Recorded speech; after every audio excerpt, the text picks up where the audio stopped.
তো স্যামসাং আবারও লঞ্চ করেছে তাদের বাজেট সেগমেন্টের বেস্ট একটা ফোন, সেটা হচ্ছে এম সিরিজের M16 5G। দুর্দান্ত কালার কম্বিনেশন, দুর্দান্ত প্রিমিয়াম লুক এবং সস্তা প্রাইসের মধ্যে ফোনটাকে বার করেছে। দেখে নেবো এর স্পেসিফিকেশন কী কী রয়েছে এবং এই প্রাইস সেগমেন্টের ভিতরে এই ফোনটা আমাদের ভ্যালু অফ দ্য মানি হবে কিনা। তো চলুন ছট করে ভিডিওটা স্টার্ট করা যাক। প্রথমে আমার আসবো ডিসপ্লেতে। তো 6.7 ইঞ্চির একটা ফুল এইচডি প্লাস ডিসপ্লে দেখতে পাওয়া যাচ্ছে, সুপার অ্যামোলেড ডিসপ্লে এবং 90 হার্জ রিফ্রেশ রেট রয়েছে। তোমরা স্মুথলি এটাকে এক্সপিরিয়েন্স করতে পারবে এবং এই প্রাইস সেগমেন্টের ভেতরে সুপার অ্যামোলেড ডিসপ্লে সত্যি একটা দারুণ কম্বিনেশন তোমরা বলতে পারো। কিন্তু এখানে যে ডিসপ্লেটা রয়েছে সেটা হচ্ছে ওয়াটার ড্রপ নচের ডিজাইনের সঙ্গে এখানে 5 হোল ক্যামেরা যে ডিজাইন সেটা দেওয়া যেত এখানে। তো আসবো আমরা ব্যাটারিতে। তো 5000 mAh ব্যাটারি, 25 ওয়াটের একটা চার্জিংয়ের সাপোর্ট রয়েছে, কিন্তু আউট অফ দ্য বক্স তোমাকে চার্জার কিনতে হবে, বক্সের সাথে তোমরা চার্জার পাবে না। তো যাক, মোটামুটি ডে টু ডে লাইফে একদিনের উপরে চার্জ তোমরা এখান থেকে সার্ভিস পেয়ে যাবে 5 ব্যাটারির উপরে। এবং আসি আমরা যদি বিল্ড কোয়ালিটি লুক, তো প্রিমিয়াম একটা লুক দেওয়ার চেষ্টা করেছে। পলিকার্বনের পুরো প্লাস্টিক বডি, যে ব্যাকের ডিজাইনটা সেটাও কিন্তু একটু প্রিমিয়াম করার চেষ্টা করেছে। ক্যামেরা মডিউল ভার্টিক্যালি যারা রেখেছে এবং এটাকে একটু সুন্দর লুক দেওয়ার চেষ্টা করেছে ট্রিপল ক্যামেরা সেটআপের সঙ্গে। এবার যদি আমরা আসি পারফরমেন্স লেভেলে, তো এখানে কিন্তু স্যামসাং আর একটু উন্নত করেছে নিজেকে। এক্সোনাসের প্রসেসরটা বাদ দিয়ে এখানে মিডিয়াটেক ডায়মেনসিটির প্রসেসর ব্যবহার করা হয়েছে। M15 যে 5G ছিল সেখানে ব্যবহার করা হয়েছিল ডায়মেনসিটি 6100+ প্রসেসর। এখানে কিন্তু সেই প্রসেসরটাকে আর একটু উন্নত মানের ইউজ করা হয়েছে, 6300 প্রসেসর নেওয়া হয়েছে ডায়মেনসিটির। তো এই 6300 যদি আনটু কোর তোমরা দেখো, মোটামুটি স্কোর তো 4,10,000-এর কাছাকাছি তোমরা এখানে স্কোর দেখতে পাবে। তো মোটামুটি দেখো এই প্রাইস সেগমেন্টের ভেতরে এর থেকে ভালো প্রসেসর কিন্তু হবে না। এই প্রসেসরটা কিন্তু ভালো তোমাদের পারফরমেন্স দেবে ক্যাজুয়াল গেমিংয়ের সঙ্গে, ডে টু ডে টাস্কের সঙ্গে। তাছাড়াও থাকছে স্যামসাংয়ের One UI 6.1-এর সাপোর্ট, তার সঙ্গে অনেক ছোটো ছোটো কিছু স্পেশাল স্পেসিফিকেশন রয়েছে যেগুলো স্যামসাংয়ের ইউআইতে পাওয়া যায়, যেমন হচ্ছে ভয়েস ফোকাস, তোমরা কলিংয়ে আরও বেটার কলিং পারফরমেন্স তোমরা দেখতে পাবে।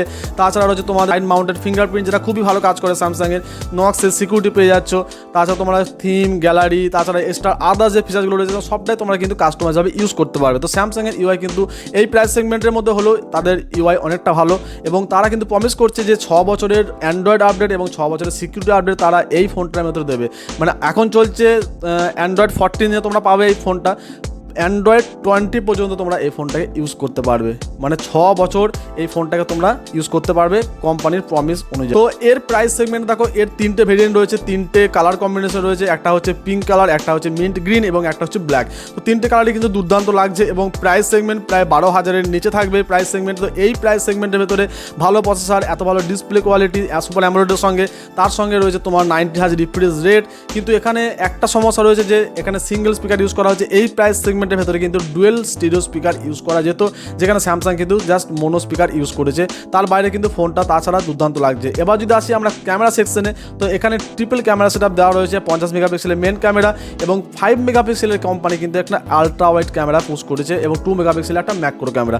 দেখো সাধারণত এই প্রাইস সেগমেন্টের ভেতরে কিন্তু যে আলট্রা ওয়াইড ক্যামেরা কিন্তু বাকি কোম্পানিগুলো প্রায় স্কিপ করে দেয়। তো স্যামসাং কিন্তু এখানে 5 মেগাপিক্সেলের আলট্রা ওয়াইড ক্যামেরা দিয়েছে এবং সামনে রয়েছে 13 মেগাপিক্সেলের একটা সেলফি ক্যামেরা। তো আউটপুট যদি আমরা বলি, তো মেন ক্যামেরা থেকে যথেষ্ট ভালো আউটপুট আসে এবং ডে লাইটে হিউম্যান সাবজেক্টের উপরে স্যামসাংকে বিট করা কিন্তু প্রায় অসম্ভব।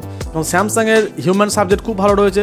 আলট্রা ওয়াইডেও স্যামসাংকে কিন্তু প্রাইস সেগমেন্টের অনুযায়ী বিট করা কিন্তু প্রায় অসম্ভব। তো এখানে ভালো ব্যাটারি পেয়ে যাচ্ছ, ভালো ক্যামেরা সেটআপ পেয়ে যাচ্ছ, ভালো সেলফি ক্যামেরা, ভালো পারফরমেন্স, ভালো ডিসপ্লে এবং প্রিমিয়াম লুক, তার সঙ্গে একটা বড় ব্র্যান্ড ভ্যালু, সেটা হচ্ছে স্যামসাং। তো এত কিছু সাপোর্ট করার মতো এই প্রাইস সেগমেন্টটা রয়েছে 12,000-এর নিচে। তো তোমরা অবশ্যই এই ফোনটাকে ট্রাই করতে পারো, যথেষ্ট ভালো ফিউচারিস্টিক একটা ফোন। কারণ হচ্ছে যে তোমরা অ্যান্ড্রয়েড 20 পর্যন্ত এটাকে তোমরা ইউজ করতে পারবে পুরো আপডেটের সাথে। তো এই থাকলো কিছু স্পেসিফিকেশন। তোমাদের কেমন লাগলো অবশ্যই কমেন্ট করে জানাবে এবং এই প্রাইস সেগমেন্টে এই ফোনটাকে বিট করার মধ্যে কী কী ফোন রয়েছে অবশ্যই কমেন্টে জানাবে, সেই ফোনটার উপরেও ভিডিও বানানো হবে। আজকে এটুকুই, দেখা হচ্ছে নেক্সট ভিডিওতে।